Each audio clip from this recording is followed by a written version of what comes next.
Honda Canada presents Accord. Fresh aerodynamic styling. Programmed fuel injection developed on Formula One race cars.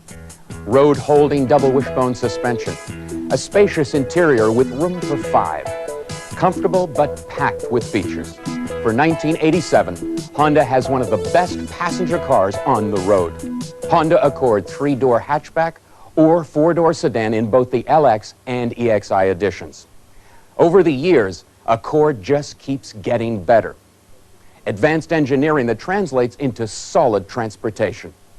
Accord is based on a strong premise: to provide reliable transportation with room for 5. It is for buyers who demand quality, comfort, and convenience. The new hatchback is great for young families who need spacious transportation but want style too. Accord hatchback buyers are an active group, and they appreciate the refinement and quality of the Accord. They also value the increased load space and practicality the hatchback offers. The Accord hatchback is practical but luxurious, with features such as adjustable steering column, reclining bucket seats, and tinted glass. The new sedan says something about the driver, very successful and self-assured. This person could probably afford a more expensive car, but they have chosen an Accord because of their confidence in Honda's reputation for quality engineering and customer satisfaction. Accord, one look tells you this car is really special. World-class, it has lean, low lines that attract attention, starting with a low nose and gentle wedge shape with styled retractable headlights. The hood line is low, the doors fit smoothly into the roof, and the rear isn't styled for just looks. It improves the aerodynamic efficiency of these cars. But what does aerodynamic efficiency mean? How is it measured? Let's check with Dennis Simonitis, engineering editor for Road and Track magazine. A contributor of ours put it very well. He said that cars in the old days used to torture the air that they passed through. Well, no longer. The whole point of aerodynamics is to ease the progress of a body through the air, to make its passage more efficient. Now, there are a couple of different ways of measuring this efficiency. One of them is the coast down method. Here you measure how long it takes a car to lose its speed as it coasts from one speed to another. The longer it takes to lose that speed, the sleeker its aerodynamic shape. There's another way that's more accurate, as well as being more elaborate, and that's wind tunnel testing. Here, you put a car on balance scales, and you use a giant fan to generate precisely the wind you want. Then, from the balance scales, you can compute something called the CD, or the coefficient of drag. It used to be, say 10 years ago, that a coefficient of drag in the area of 0.45 was considered a pretty good one. But it's a moving target, and now coefficients are down in the mid to high 3 range. But you know, the coefficient doesn't do you any good if the car has a huge frontal area, because what's really important for total drag is coefficient times frontal area. And you can see where a challenge comes up for engineers then. They've got to fit the people, the powertrain, everything within a package that has low frontal area as well as a sleek shape. Why do they do it? Because the payoff is very good. Among all the ways of improving fuel economy, well, you can downsize, you can use lighter materials, you can use exotic materials. Among all those, the best way of getting better fuel economy is better aerodynamics. I'd rate the payoff of aerodynamics as an excellent one indeed. Accord styling will catch your eye, but one drive and you'll know why these cars are something special. The secret: double wishbone suspension. And these Accords are the first front-wheel drive cars with this kind of suspension, both front and rear. The idea for this suspension system came from Honda's involvement in international Formula One racing. But why a racing suspension in a family sedan? Control. Let's hear more about the double wishbone design from Dennis. The suspension defines its handling by setting up that wheel-to-road interface. It also keeps the passengers isolated from the road's bumps, surface irregularities.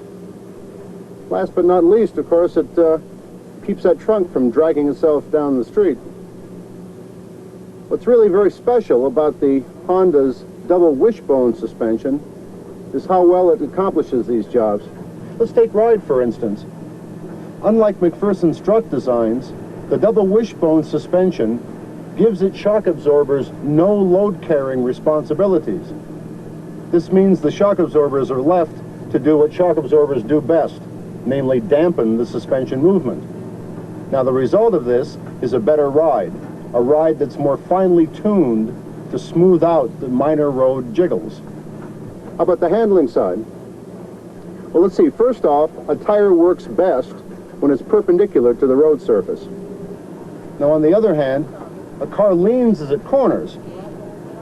So what's optimal is to have the tire lean in a little bit. That is, develop some negative camber, as it's called, when the car is cornering.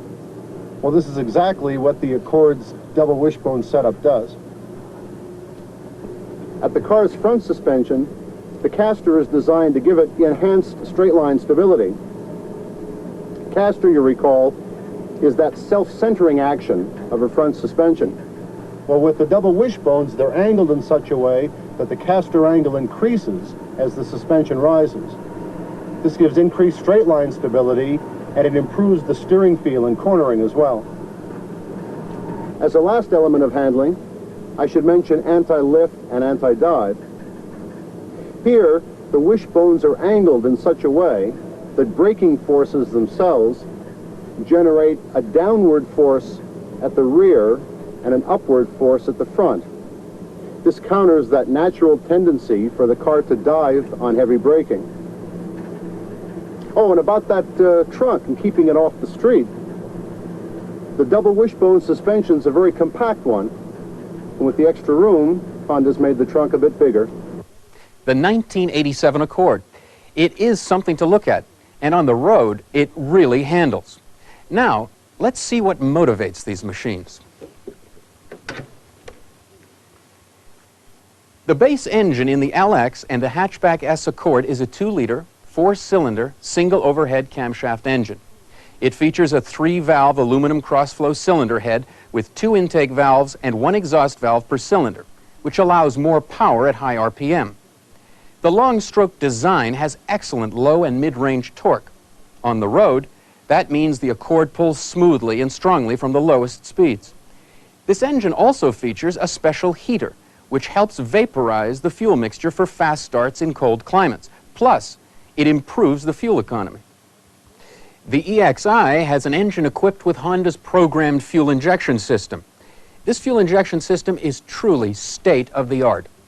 Let's go to Dennis for a rundown on what sets our programmed fuel injection apart from the competition. In overview, the system on the 2-liter Accord is speed density-based, computer-controlled, and sequentially actuated. To see what these terms mean, let's see what happens when you press on the go pedal over there.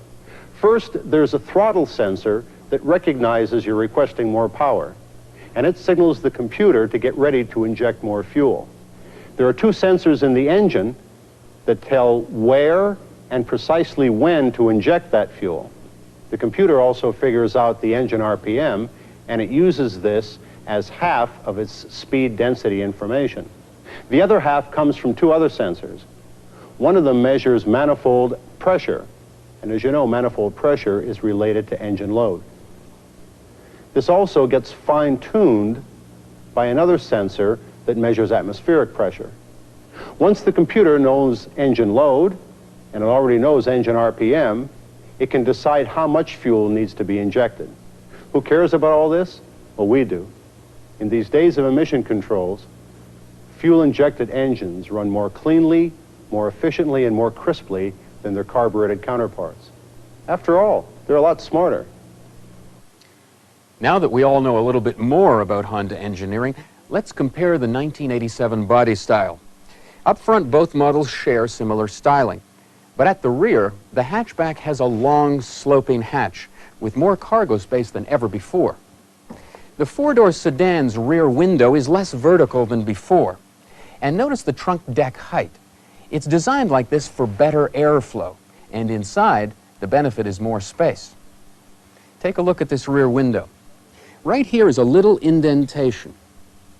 This groove is designed to catch rainwater as it comes over the car and channel it around the back glass. This improves rear-view visibility by minimizing rain sheeting. The windshield is 3 millimeters below its frame. And to reduce wind noise on both models, the side glass is set in only 5 millimeters from the door. These 87 Accords feature more glass area for all-around visibility, and all new Hondas have a rear high-mounted brake light. There's more to Accord than... Honda engineers used extensive computer-aided design techniques to perfect the body, and there have been many changes. One, for example, lower door sills have been reinforced with an inner plate. The result is a more rigid body, which improves handling by providing a solid platform for the suspension. And the body sheet metal is zinc-coated for long life. Now, these features you can't see, but in the long run, they're the kind of features that make Accord special. The inside of the Accord was designed with the same kind of care, and the operative word here is ergonomics, as Dennis Simonitis explains. I'm in a perfect position to do an investigation in ergonomics, in the science of human factors, and how well machines fit the people that use them. Now, I'm long-bodied, but my legs aren't all that long, and I tend to adjust the seat just so. I doubt that many other folks would like it exactly this way, but I can adjust the seat and the wheel so that the car fits me to a T. What's more, so can others. In fact, this four-door Accord passes a test that not too many cars in its class can equal. Namely, I can sit behind myself. That is, with this seat adjusted precisely for me, I can get back there and be comfortable as can be. I also like the Accord's new contoured seat backs and the built-in lumbar support. But ergonomics is a lot more than just seat comfort. It assesses the whole driver and passenger environment. Things like cruise control switches that are integrated into the steering wheel hub, and the wheel having conveniently spaced spokes. Clearly readable instruments that have very good sight lines for people of my height, for people who are taller, for people who are shorter. Ergonomics also gets involved with the tactile impressions as well. Things like how much pressure is required to operate a switch. What's more, what's the stroke of operation? What kind of feedback does it give? How well does it tell you that that switch has been operated? It's a lot of subtleties, but if they're all in balance, in accord, if you like, then the car feels all of a piece. It feels right for me, and it feels right for the other people who drive it as well. The Honda Accord is one of the finest all-round automobiles in the world. A blend of intelligence, excitement, luxury, and value. And it's backed by the Honda no small print warranty. 5 years or 80,000 kilometers, whichever comes first. The major component warranty covers a veritable catalog of parts. Everything from engine block to door locks. The Honda no small print warranty. It takes the incredible value of any Honda you invest in and increases it. Honda Accord for 1987. Intellectual appeal, programmed fuel injection, fine riding, double wishbone suspension front and rear, practicality and a spacious interior with room for 5. Your choice of hatchback or sedan. Styling, aerodynamic shape with a low hood, and lots of visibility for the driver. Add them all up, and you've got the best Accord ever. The 1987 Accord hatchbacks and sedans.